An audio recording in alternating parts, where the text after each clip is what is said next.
día de hoy contamos con la presencia de un muy destacado investigador, Branko Milanovic, que está en México para presentar un nuevo libro de los muchos que ha escrito. Esta vez ha escrito el libro Desigualdad Mundial, que es un libro sobre la desigualdad en el mundo en el contexto de la globalización. Es un libro que se suma a uno de los muchos libros que ha escrito Branko Milanovic, que es un destacado experto mundial que trabajó durante muchos años en el Banco Mundial, egresado de la Universidad de Belgrado y que actualmente es también profesor en la Universidad de Maryland. Branko Milanovic ha escrito este libro, que es un libro muy importante, es un parteaguas, me parece, en el entendimiento de la desigualdad, porque nos aporta muchos elementos nuevos para el entendimiento de la evolución de la desigualdad en el mundo y también para entender la evolución de la desigualdad entre países. Es un libro que, como hablaremos con el autor, aporta muchos nuevos elementos para el entendimiento de este fenómeno, revisa la trayectoria histórica de lo que ocurrió en muchos países y lo pone en un contexto de la nueva globalización.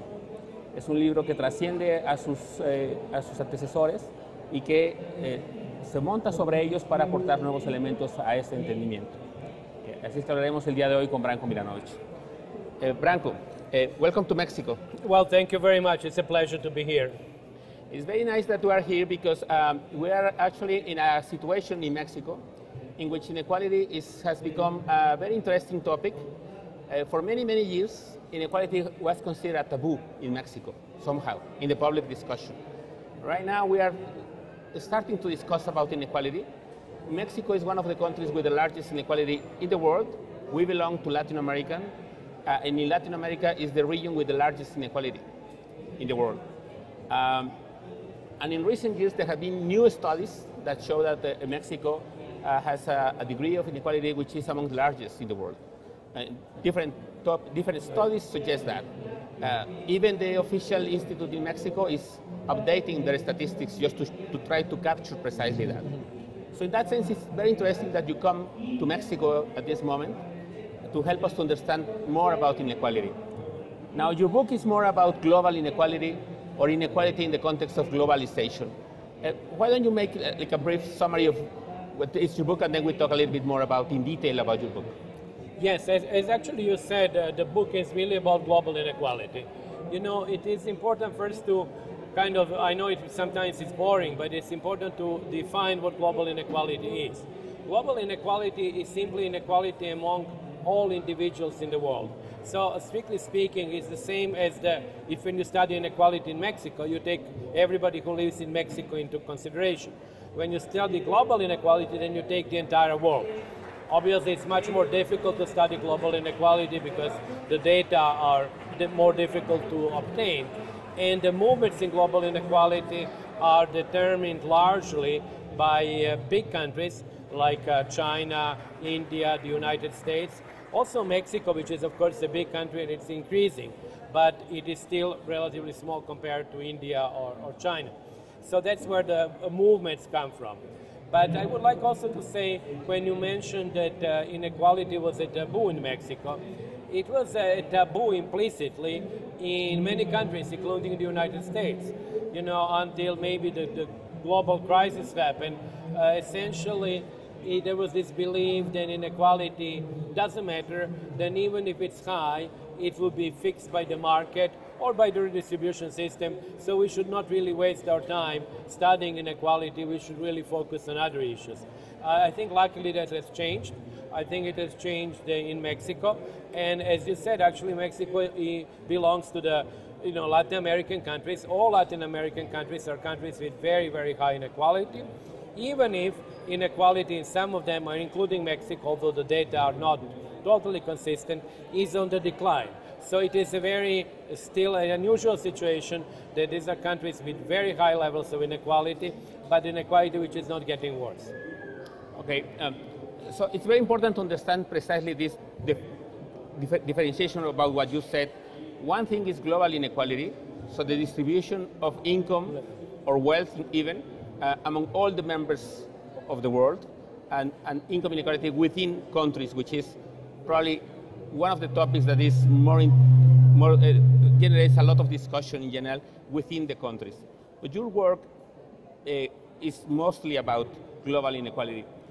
What would you say is the most important result in your book in terms of global inequality?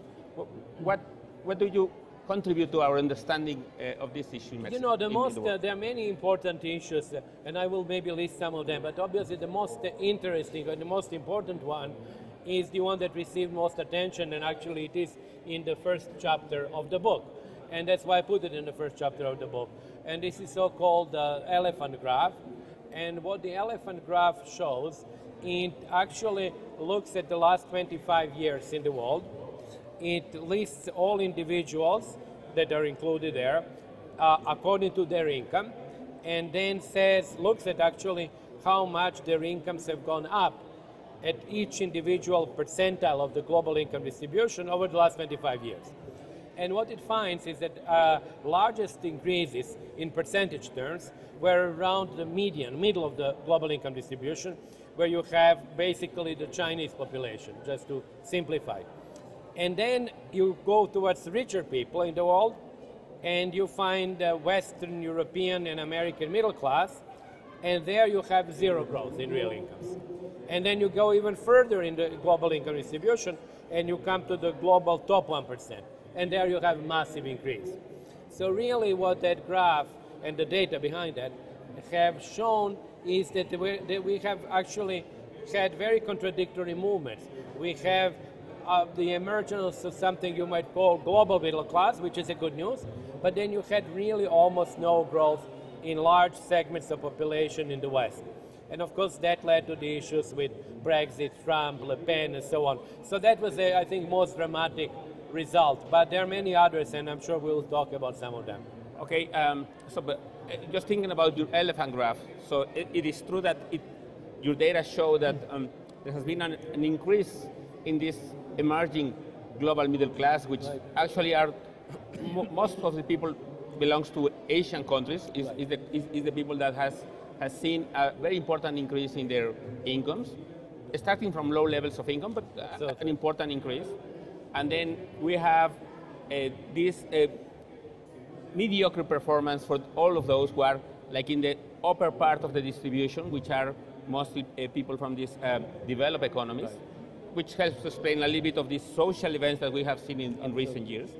But then we also have this other part, which is in the upper extreme of the distribution, in the top part of the distribution, which is the dimension that probably has generated a lot of interest and discussion in the world, including the 1% movement, this idea that the 99% of the population, for example, in a country like the US, has been left out of the progress of this, and that all of this progress, of most of it, has been concentrated in the upper part of the distribution, in this top 1%. What would you say about this upper part? Because it's interesting how this discussion on inequality actually helps us to understand different phenomena, including country-specific phenomena like what we have observed in the US, like what we have been observing in the UK, but at the same time help us to understand the whole movement about the income distribution. And there seems to be a tendency to be concerned about this growing concentration of income and wealth among the upper part of the distribution, the top 1%, the top 0.1% of the population. What would you say about this segment, the one that you call the plutocrats in your book? Yeah, you're right, actually. Of course, as I described the results, of course, the very important result is that accumulation of income at the very, very top. And what is interesting about that, there are several aspects there. First of all, when we look at the percentage gains, they are a little bit misleading because that group comes originally into the play, as it were, with large incomes. So their percentage gains are maybe the same as the percentage gains of people in Asia, but in absolute sense, their gains are enormously bigger. So that when you actually do a different calculation, when you say, okay, how much had the world income increased between 1988 and 2011 to 2013, and you say, well, this is 100, who received that? And then you find that about 45 of this 100 was received by the top 5%. So then you have really a very different view on who actually benefited from globalization. And what was interesting there is that it reflects not only increase in top 1% in countries where there was an increase in inequality like India or China. It reflects, of course, in the United States, and certainly in Mexico. In other words, what we have seen is really we have seen a kind of a polarization within countries in the very, very top. And the danger there is that these people whose incomes are, of course, shooting up, they're also accumulating savings and wealth. So the differences in wealth inequality between the top 1% and the rest are even greater. And then, as you mentioned, actually, political implications of that are very serious, because if we go back to the position of the middle class that we talked like a few minutes ago, that middle class in the rich countries is then feeling squeezed between on the one hand, people who are poorer than them, but who actually are threatening their jobs, you know, export, outsourcing, import of Chinese goods and so on. And then in front of themselves, they see the top 1 or 5 or even maybe top 10% in the United States who are doing very well. So they really feel, I think, squeezed economically. They are threatened for their jobs by people who are actually willing to do work for much less. And then they see in their own countries, they see that the top 1% or the top 5% have done extremely well. So I think this is really politically a very difficult situation. Thank you for that. I'll come back to the discussion about what can we do about those issues. But before moving into that, I would say something about which is called the Kuznets curve. We have, from the middle of the past century, these studies by the Nobel Prize, Simon Kuznets, that provide an interpretation of what could happen to the income inequality in regards to the development of a capitalist economy. Right. And his view, for some, which is considered like a too rosy of the perspectives of what could happen in a capitalist economy, the idea, basically just to summarize it, was that there should be an initial stage of the development of a capitalist country in which income inequality would inevitably increase, but eventually it would start to decrease once a country reached a certain point of development. So that seems to be like an idea. That's actually probably the reason why, right, when someone started to think about inequality in the countries, the discussion moved away from this issue, because the idea was, well, you know, let's start to think about how to make the pie grow instead of thinking about how to distribute the pie, because eventually distribution will improve. That was the idea behind the Simon Kuznets vision. But then came along Piketty, an author, a French author that you know very well, his work, and his work was a little bit more pessimistic. His view was, well, Simon Kuznets was wrong, and the capitalist economy, in some ways, will lead inevitably to an increase in inequality unless we do something about it. So his view was a little bit very critic, I would say, right, about Simon Kuznets' view. But what you propose in your book is actually a different interpretation. Why don't you tell us a little bit about that, and why do you think this is a better explanation of what could happen eventually in a capitalist economy, that as long as it evolves into a richer economy? You know, the Kuznets explanation was, as you said, actually, that there will be an inevitable increase of inequality in the beginning, and then there will be also somewhat, not inevitable, but likely decline, because people will get more educated, there will be demographic transition, there will be demand for social services. As you get richer, then you want also protection, insurance, and then all of these forces, including, he believed, there will be decline of income from capital would kick in, and then there will be decline of inequality. And actually, when you look at Kuznets' curve between late 19th century in the developed countries and 1970 or even 1980, that idea does actually a pretty good job. You know, there was an increase from the late 19th century, there was a peak either in late 19th century, early 20th century, and then there was this decline. So it does a pretty good job. The rejection came when actually that theory could not explain the increase in the last 40 years. And although Piketty never actually said that, of course, that increase will continue, he implied, or actually other people implied, that it was something imminent to capitalism, and consequently that period of the decline was, I called it actually in my review of Piketty's book, El Periodo Especial. So that was the story. But I believe that actually the Kuznets curve can be rephrased in terms of Kuznets waves. So that actually the first part which we just described was the first period of globalization and technological change, which of course resulted eventually in the decline of inequality. But then there was the second period, similar to what happened in the late 19th century. We have globalization, we have large technological change because we see really companies making enormous amount of money now, new companies that didn't exist 10 years ago. If you look, for example, at market capitalization of companies like Amazon, Apple, and all of that, like 20 years ago, they didn't exist.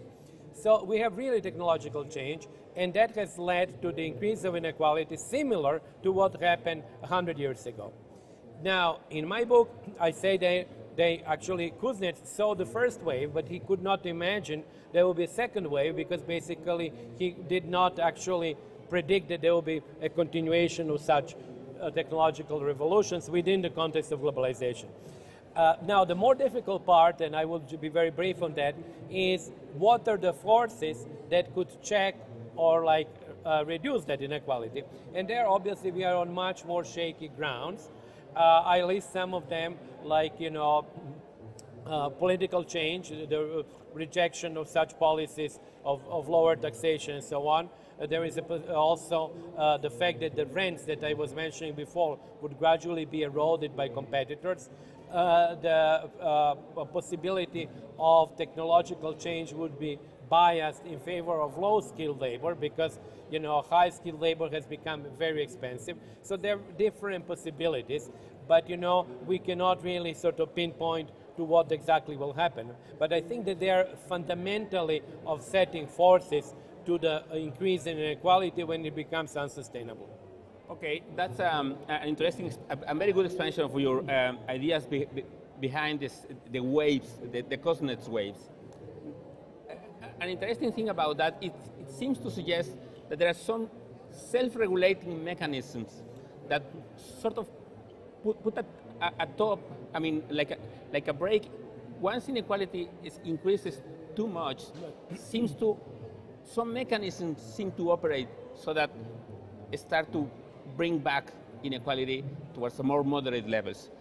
That seems to be implicit in the idea of the wave, right? That's true. There is a recent author that I'm sure you know, Schedel, that suggests that there have been some elements in history, some catastrophes somehow, that actually operate to bring back inequality to a more moderate levels. What do you think about that?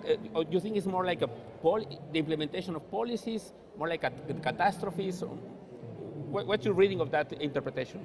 That's a very good question. Let me just say, for example, in my book, and I talked about that now, I was talking about what I call the benign forces that could lead to the decline of inequality. So that's why I meant the erosion of rents, political change, higher taxation of inheritance.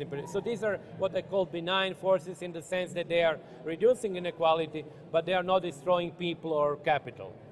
But I also mentioned there are also malign forces, the bad forces. And of course, that's something which we have known from history, is the role which was played by epidemics, by wars in particular.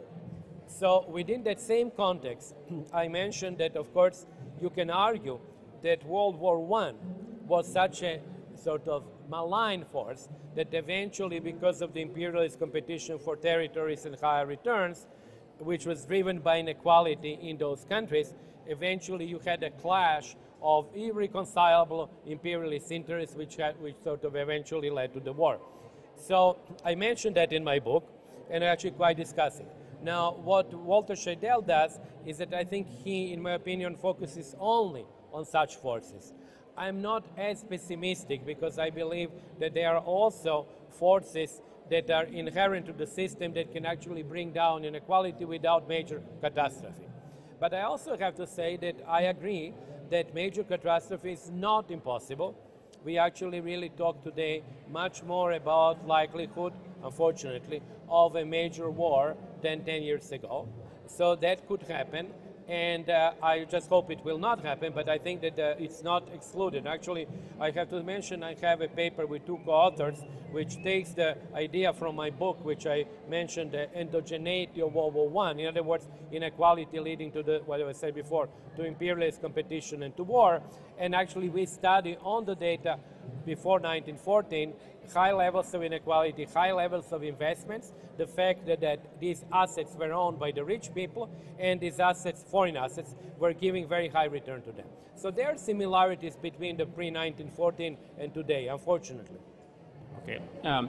Now, this series is about great thinkers. And one of the great thinkers that you quote in your book, in different parts of the book, is Marx, Carlos Marx. Right. What would you say about, first of all, about the contribution of Marx to our understanding of these issues in the actuality, and what's the role of Marxism or Marxist concepts in your book? Well, the role, I think, is very large. Let me just divide it into 2 parts. The first one, which will be very simple. Marx did not write about what we consider today income inequality, which is inequality between individuals. Because he assumed, like Ricardo before him or Adam Smith, that essentially inequality meant inequality between capital owners and workers. And this is, of course, true for the 19th century world, but today's world is more complicated.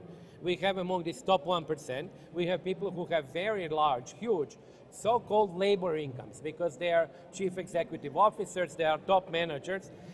We cannot kind of put them under capitalists anymore, but of course they have also large capital incomes. So Marx, as I said, did not write on this specific topic much.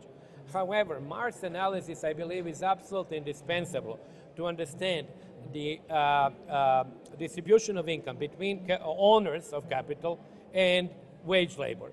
And it's actually really, without his analysis of capitalism, I think we are basically at a loss. And that's why actually I use Marx a lot, and he has influenced my own thinking since I was in high school. So this is not something new.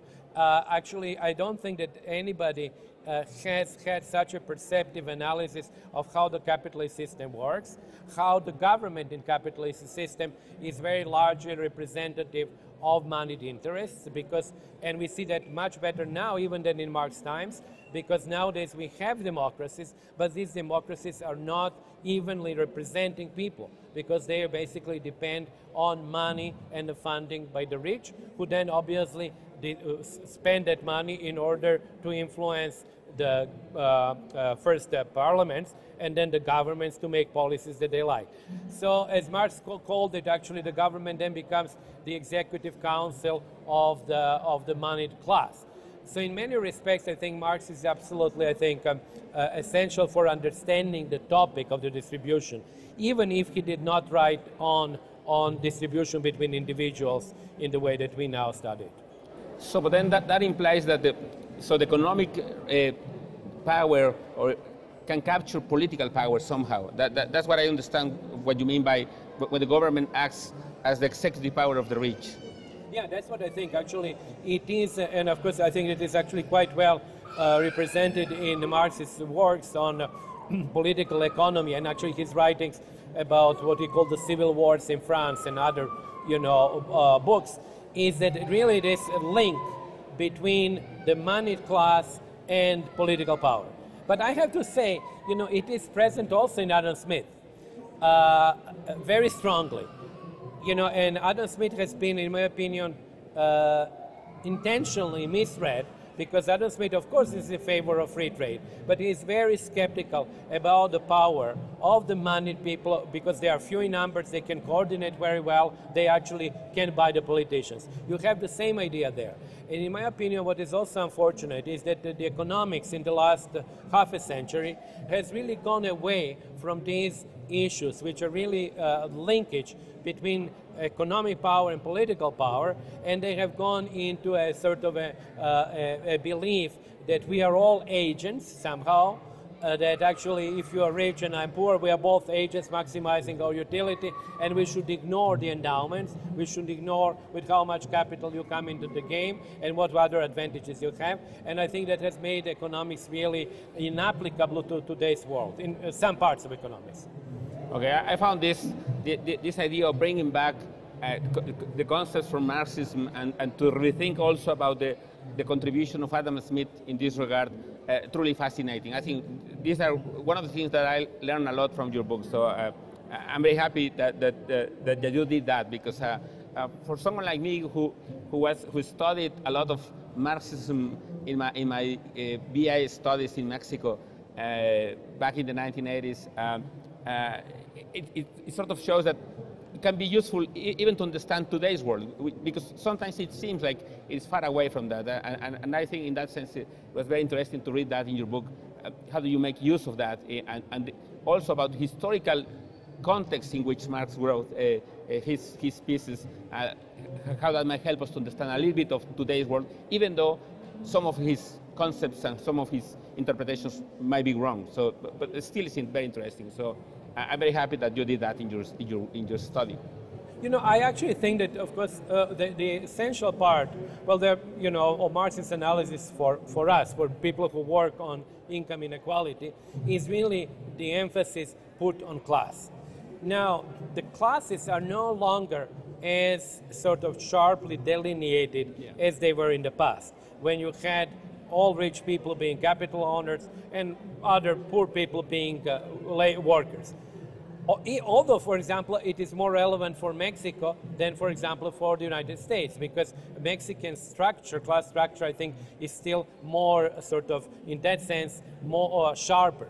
But I think the class analysis is useful in any society. You know, I grew up, for example, in a socialist society, but Marx analysis was useful there as well, because you had also different class interests. They were actually called, you know, there was a officially classless society, but of course it was not true. There were people who were actually an upper class, and there were people who de facto exercised control indirectly over the means of production, and people who were able to actually get for themselves a larger chunk of the pie. So, you know, that emphasis, that realization that we are not just atomic individuals who have same interests, but that we're actually, our interests are determined by our position in what we call our position in the process of production, and of course with our endowments. I think it's absolutely crucial for any society. You can actually study ancient societies with the same sort of a view.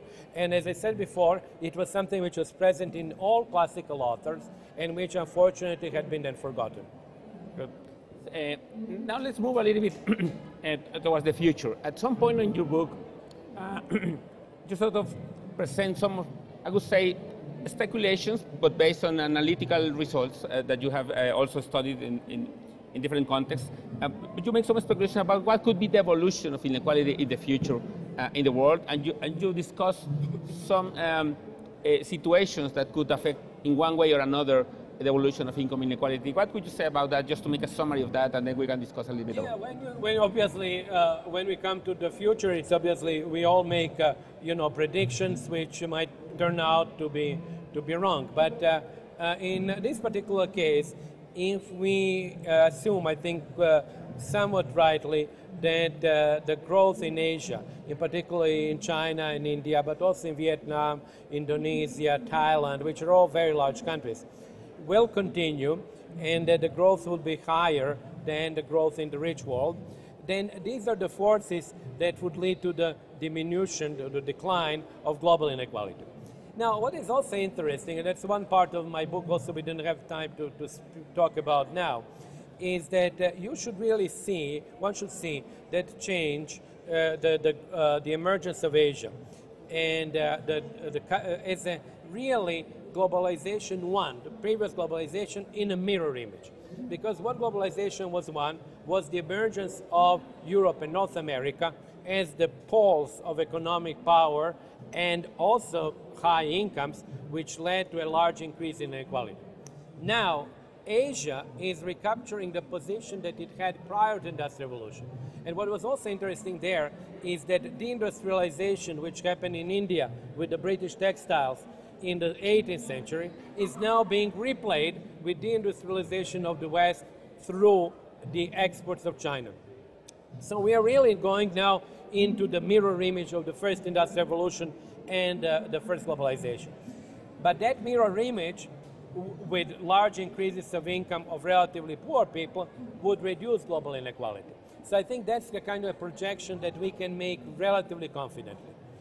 What is the slightly problematic part of that projection is that Africa is becoming more and more important because of the large increase in population.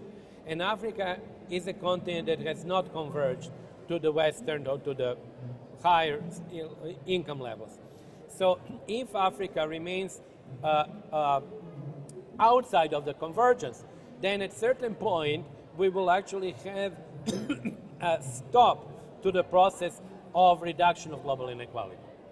And moreover, and that's why I actually focus on the role of Africa in the future, moreover, migrations, of which are now Europe is seeing quite a lot coming from Africa and poor parts of Asia, would then even continue or be increased, because the population difference between Africa and Europe would become very large.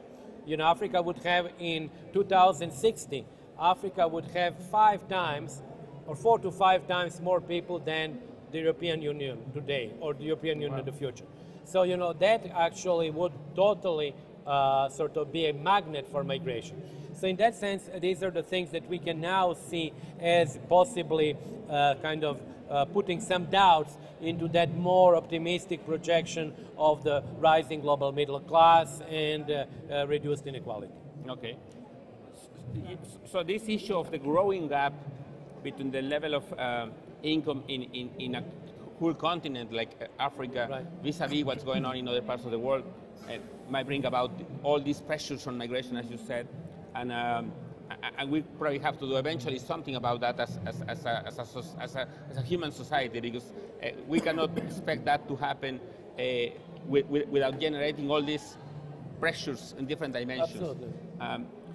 So we have this issue on the one hand with the very poor people that lives by millions in Africa, but also we have these other problems in middle income societies and in relatively more developed economies, like in the US and the UK and in Europe in general. We still see this process in which the fact that the income of those in the middle class of the population is not growing, and probably will not grow in the future as a result of all this globalization that we have already had.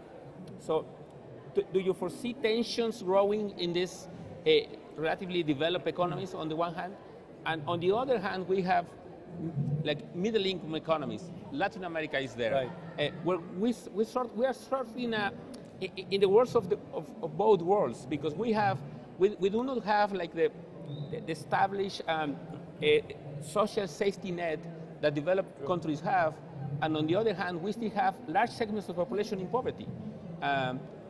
So what do you say about these two regions of the world? No, of course I can more easily say what I think about the situation of the middle classes in the rich world. As you described them, I think that actually currently this sort of a wave of what you can call Pluto populism, because there is a plutocracy element and sort of populist element, is reflective of the dissatisfaction of the large parts of the population with the effects of globalization and fear of migration. And I have to say that fear of migration is particularly strong in Europe, but we should not look at migration as something which just happened. We should see migration, as I was saying before, as an integral part of globalization. In the same way that capital goes from rich countries to poor countries because it can make more money by employing people with lower wages, you know, people from poor countries go to rich countries because they would actually earn more money.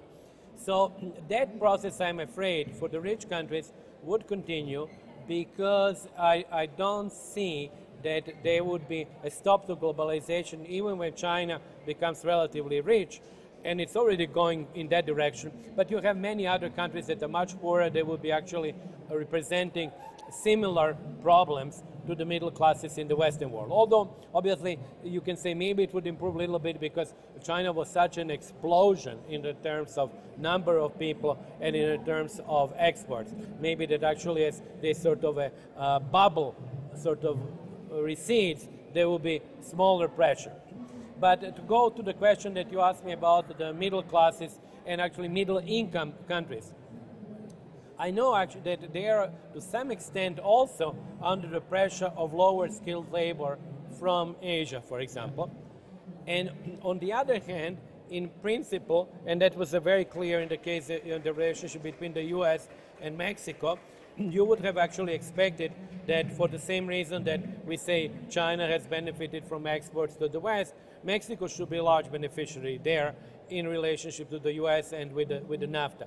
But that actually is not something we have seen.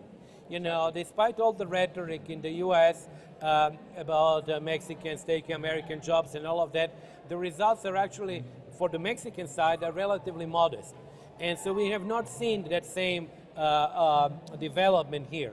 So in that sense, we have maybe a sort of a contradictory situation that middle-income countries like in Latin America, Mexico, Brazil, and so forth, are really experiencing some of the pressures coming from lower wage economies, but may not be or might not have been able to use very well their relative advantages vis-a-vis the richer countries. So this is one of the problems. And the second one, as you mentioned, is that basically the levels of income here and historical experience has not led to a type of social safety net which exists in Western Europe and the United States. So implementing them today under the conditions of globalization, I think, is much more difficult. Because one should not forget that you cannot simply replicate in different historical conditions what happened in Sweden in the 1930s. In Sweden in the 1930s or Germany in the 50s were societies with almost full employment, with very large manufacturing middle class, working class, with large trade unions, and with ethnic homogeneity, and under the threat of the left-wing sort of communist parties. So then, obviously, capitalists and trade unions, socialist trade unions, created a sort of a modus vivendi, which was then translated into the welfare state. And that was the conditions before globalization, free movement of capital, and free movement of labor. So it is very difficult, I believe, today for the middle-income countries to actually replicate something which happened in Europe in the 1950s or even in the 30s under very different conditions. But couldn't be that this inability for these middle-income countries to replicate this situation that happened in all these Western economies, wouldn't that lead to a rising pressure towards more the malign forces than the benign forces combating inequality? I mean, in the sense that it seems like, what I infer from what you say is that it's going to be very hard for these middle-income countries right now to try to fight against this increasing inequality that we are observing in these middle-income countries using the same instruments that were used in the past in the Western economies. So, so what could be the solution to that polarization that is growing in some of these countries as a result of this pressure which is coming from the two parts of globalization? One is the lower wages in all these very populous countries in Asia and maybe eventually in Africa, and on the other hand, the fact that capital is so mobile and therefore you cannot do something that you could do in the past. Yes, I actually, of course, I don't like to sound very pessimistic, and I don't know too well the conditions here, but I'm just very skeptical that, as I was saying before, that some of the remedies to high inequality which were used in the first part and the second part of the 20th century can be now replicated, even in the rich countries, and much less even so in the middle-income countries. Which, of course, then leads to the question, as you said, wouldn't that lead to a malign forces that really unsustainable inequality? And I do believe that what has happening now in some Latin American countries, including Mexico, with an innovation which was the use of conditional and unconditional grants to actually give small amounts of money to people in order to actually improve their conditions, is not an accidental development. it is an attempt to address the conditions of poverty and to create some social welfare net when the replication of the 20th century, early 20th century Europe is not possible because of globalization and entirely different conditions, and something ought to be done. So I believe that, obviously I could say, well, you can increase taxation, you can do other things to help the poor, but oftentimes I think it's very objectively difficult. But I think what could be done, these are small things, but certainly the very top of the income distribution of all these countries has been relatively unaffected. We have seen for example, all the scandals like Albert scandal, like Panama Papers, others. So clearly there is a way to actually focus on the very top of the income distribution. The second thing I think is really important, I know that everybody repeats that, but it's education. So access to education to all different layers of population, and not have really, as we have in many of these countries, a fairly elitist education. And the third thing is continue with innovative and new systems of social coverage, which may not seem very ambitious, but I think under the conditions where the trade unions are relatively weak, movement of capital is free, movement of labor is not free, but it's actually, exists more than in the 1950s of Europe. So we really cannot expect much more on that level. So again, I would say taxation of the very top, even access to education, and innovative social programs to help the poorest people. Excellent. Now, do you think that we should think somehow about putting a limit in globalization, at least in one dimension, I'm thinking? And that has to do with the issue that you just talked about, which is the mobility of capital, which I'm in favor of that, but the mobility of capital, when it goes to all these fiscal heavens and leads to this information that we just recently know about, the enormous amount of resources that are being put in all these places, these countries, on these places where they enjoy fiscal benefits that in some ways undermine the fiscal capacity of nation states and so on and so forth. Do you think that we should think about putting a limit in globalization, at least in this dimension? Do you think it's something that is feasible? I think that this dimension really has two dimensions. And again, this is something that I would like to draw on Marx, because oftentimes we use Marx only in his, as I was saying before, the analysis of classes, class structure, and the negative sides of capitalism. But Marx was a phenomenal student of good sides of capitalism. And one of the good sides was actually ability of capital to move worldwide and to actually increase incomes and employ new people and to expand its sort of domain of action.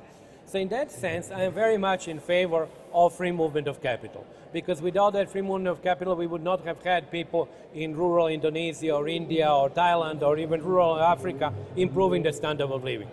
Even in Eastern Europe, movement of capital from Germany has helped countries like Romania, Czech Republic, and so on. But there is a negative aspect, the one that you mentioned, which I think now we are going to pay much more attention, but we have more data. And it is linked to corruption, and it is linked to actually avoidance of taxation. So that's basically what all the Panama Papers and Paradise Papers, which actually show you the tip of the iceberg, because it is much more widespread, are showing us. And they also show us the collusion between the top Western banks and sort of organizations like, for example, London, which has become really the center for money laundering in the world, because it is able to use all the other links to different parts of the former or current British Empire, obviously using Hong Kong, using Cayman Islands, using Bahamas and all of that, and Channel Islands which is strictly speaking Great Britain, United Kingdom rather. And that's actually this sort of a negative or malign aspect, where essentially you had corrupt money, and corruption, I think, has increased tremendously in all countries in the world. It's not only that we know it more now, I think it has objectively gone up, and then in attempts to avoid taxation. Now, this is just to conclude, this is not only limited at individuals who, of course, steal that money and go either buy an apartment or in London or New York, or put them in shell companies in the Cayman Islands. It is also the case with large companies. We have seen large companies that pay almost no taxation. I was actually looking, I think it was a Starbucks or Apple that in Europe was selling billions, and the tax rate which they paid, and I'm not joking, it was 0.0001%. And I was actually saying that, I don't remember what was the exact number, but I said, if I were to pay such tax in the United States, my tax would be $18. So that would be my annual tax, $18. So I can actually go and buy maybe like several hamburgers, and this is my tax rate for the United States. So clearly, this is something absolutely logical. And do you think something can be done about that? I mean, feasibly?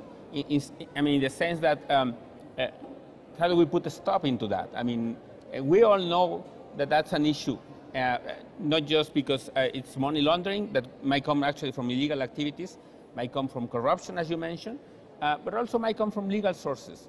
But in the end, what all of that is doing is undermining the fiscal capacity of some states. And in that sense, the question is, can we do something about it? You know, feasibly? When you say we, it's actually, again, we have to decompose the we. Yeah. Because the countries can certainly do something. I mean, they have a power. If you put the European Union alone against all these companies that pay ridiculous amounts of taxes, there is no doubt that they will be able to do that. The question is, do we really have an incentive? Because who is the we? You have noticed that Ireland very reluctantly accepted to tax some of the companies because Ireland has built into itself into a tax haven. So when they were asked by the European Commission that they must tax the companies and receive $3 billion, they were really very reluctant to do that because basically they don't want to tax companies. So there you have very different interests. And it's very difficult to imagine that under current conditions, if you take the example of last night US tax bill, with hundreds actually read, or maybe 4,000 lobbyists putting in different bills, clearly you will do nothing because all of these lobbyists have an interest that actually the system continues and actually becomes worse. But in that sense, so long as we don't have a very clear distinction between the political sphere and an economic sphere, I don't think that we can do anything. But once we have a different situation where actually the power of the state would be indeed used against people who are doing that, then I don't think that there will be any doubt that, I mean, you can actually squeeze. These are not very powerful countries, you know. These are islands. You can actually very clearly, if you really wanted the United States to actually go against them, as the US actually has gone against Switzerland, in the case of the Holocaust accounts that were kept by Swiss banks. Switzerland is an important actor, but nobody can convince me that, you know, the Bahamas could offer much of a resistance to the United States if they wanted to do something. Okay. Now, the thing is, with all these resources going into these places, these fiscal havens, which mostly belong to the plutocrats or to the people in the upper part of the distribution, doesn't that sound like an alarm in terms of in this balance between benign forces and malign forces? I mean, doesn't things like the recent pass of the tax bill in the U.S., which benefits mostly to the people in the upper part of the distribution, do not all these elements are things that actually go against what one should expect, given the risk that we have of putting too much pressure in terms of inequality and distribution of income, and to generate more elements for the rising of these malign forces? Shouldn't that something that should be taken into account by people taking these actions? I agree with that, and I think that's one of the reasons why we are here and having this conversation, because without that, nobody would be interested in this. But because people are interested, we are having this conversation. And I think that actually this kind of an open use of political power for economic interests, which we have seen in the US tax bill, is just simply unmasking what has been happening for years or for decades. And in that sense, I see that, this kind of a plutocratic rule that we see under Trump is simply a continuation of plutocratic rules which are simply more sophisticated, where you were actually receiving money from different sides, but you were not obviously showing this off. And so I'm actually in that sense optimistic. Once you actually rip the curtain and show how actually it is being done, as we now see in the US, it's actually being done with sort of practically secret addendums put into the bill in the middle of the night, I believe that that would actually lead people to realize that something seriously is wrong, that something is wrong, that something seriously has to be done to fix that. So in that sense, I'm cautiously optimistic that when the system of this kind of a plutocratic manipulation of democracy goes to its own extreme, then people would realize, and that there would be a backlash against that. Okay. Now, I remember reading in one of your books, this is just moving a little bit to the Mexican case, which I don't know how familiar you are with this, but I know that you know something at least about Mexico, because I read that in your book, in one of your previous books, in the haves and the have-nots, that was also published in Spanish in Spain, right. if I remember well. You have a vignette on who was the richest person in history. Yes, yes.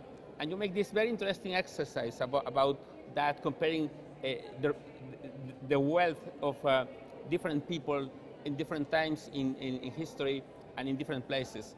And your conclusion is that a Mexican was the richest person in the world. Why don't you tell us a little bit about that exercise, and we can talk a little bit about that, because I think that's part of the reason why the inequality issue in Mexico actually starts attracting a lot of attention, because of that specific case. But why don't you tell us a little bit about that? Yeah, well, that was, I think, an interesting exercise. What I did there, I did the following thing. I said, okay, let me try to compare incomes in different times. With how are we going to compare them? We don't have consumer price index to convert Roman incomes into today's incomes. It's very difficult. So actually, I use something that Adam Smith said, is that the man is rich by the quantity of labor that he or she can buy. So that actually provides you an interesting insight how to measure wealth. You say, okay, let's look at the wealth. Let's suppose I have 1 million.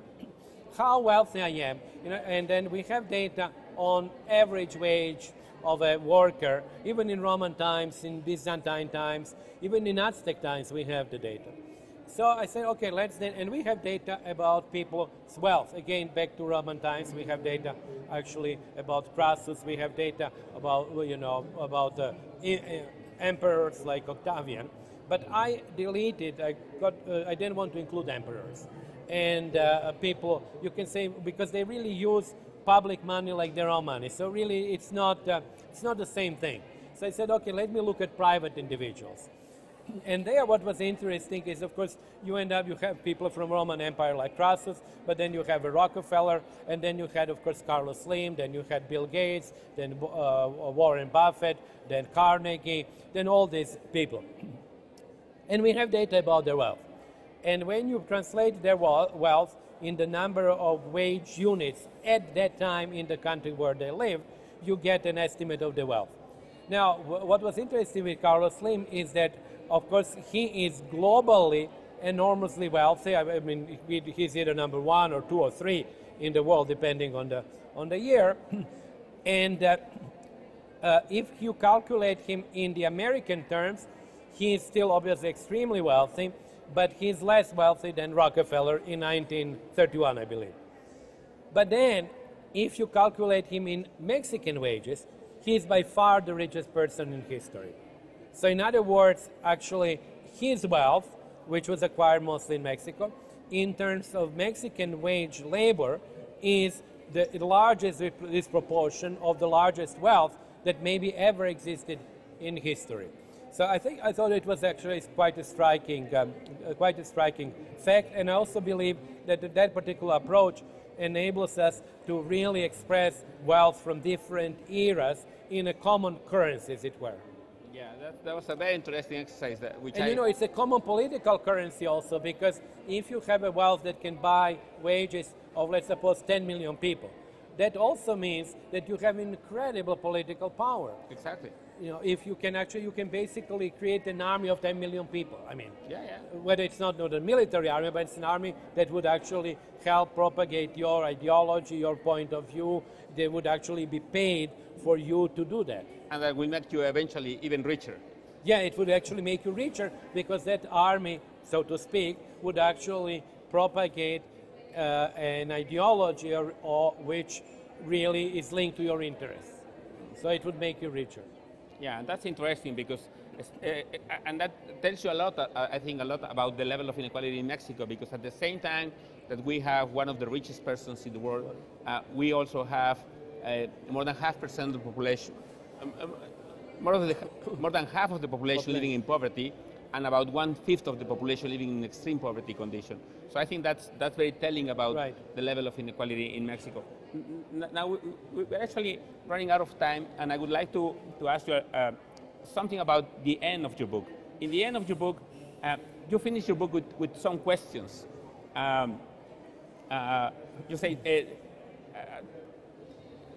You say, now what? And you ask yourself about some questions about whether, for example, will growth still be important, economic growth, whether inequality will disappear as globalization continues, and so on and so forth. Why don't you pick one of those few questions that you ask yourself and just make an argument about those, the answer that you provide to the reader, I think they're very interesting reflections, I think, about the future of inequality. Yeah, I actually wanted to finish, I think there are 10 reflections about the future, even the future of labor, whether we should really fear automation, or robotics. There was a question, maybe I would like to say something about growth, because we now have a group of people, and there are some views, particularly in the richest countries, that growth is no longer important, that we should actually do so-called degrowth because of the constraint, ecological constraint to further growth. And where I don't agree with that view is that because that view essentially says to the poorer countries that we really cannot accommodate you becoming middle class and becoming richer, because we have become richer in the West over the last 2 centuries. We didn't know that it would actually be so detrimental to environment, but now we have discovered. But now what can we do? So we cannot actually have the planet really accept a middle class of 5 billion people with a consumption pattern of the United States. So we really should not grow anymore. And I find that really quite bizarre, because that essentially means that we have to keep the current disproportions of income given, so that we have to let people who have become rich remain rich, and those who have become poor somehow not grow anymore. There is not realization among those people that growth is absolutely crucial if we talk about half the population of Mexico being under some poverty line, and 20% of the population being above really sort of a minimal poverty line. Well, clearly, we have to solve that by growth. We cannot even solve it by taking money from Carlos Slim, because even that is not enough. So in other words, this is taxation of the top is a palliative solution, because it has some good sides of limiting political power, it has some good sides of redistributing the money, but it cannot be alone used. So growth is absolutely crucial. So when you tell them that, they say, okay, yes, well, we don't want to be really against the so-called third world, and Asia and Latin America and so on. So we would accept some growth on their side, and we would actually argue in favor of degrowth in the West. But this is very unrealistic, because degrowth in the West means that the problems of the middle class, of populism and all of that, what we just talked before, would remain unabated. So they would be unresolved. So in other words, what I wanted to say is that we have to be pro-growth, but we have to be pro-growth with 2 caveats. One is redistribution, much more than before, and the second one is finding different, environmentally more friendly technological solutions to growth. So we should not say growth, we'll just throw away growth and we will not worry about that, because it's utterly unrealistic and it's bad for people who are poor. But we have to do growth with redistribution and, as I said, with environmentally friendly policies. And I want to say last thing, that I'm a little bit there at odds with the left-wing view in many countries that is actually anti-growth. I think that the left should be pro-growth, because that's actually a solution to the problem of poverty. So we have people on the left have essentially given up on this issue and see it as a right-wing issue. But it should not be. Actually, left should be more pro-growth than rich people who already have enough income. Excellent. Thank you very much, Branko, for this wonderful conversation that we have had. I think there are many, many topics that we could still go on and on and on. But many of those are discussed in this book and in other books that you have written. Yeah, we could discuss this for hours. For hours. Thank you. Así es que con esto terminamos esta espléndida plática con Branko Milanovic, uno de los grandes pensadores de la actualidad, que nos ha contribuido mucho a nuestro entendimiento sobre el tema de la desigualdad, de la globalización, de los efectos que tiene tanto a nivel mundial como entre países, y que discute en su más reciente libro sobre las condiciones que han llevado a esta circunstancia, sobre lo que puede pasar, mejora nuestro entendimiento sobre lo que está pasando en países desarrollados, en donde el crecimiento del ingreso en las clases medias ha sido sumamente lento y ha generado muchas tensiones en esos países, pero también lo que ha pasado en otros países muy pobres, particularmente de Asia, donde el crecimiento de sus ingresos ha sido muy importante y donde eso ha permitido lo que él llama una clase media emergente.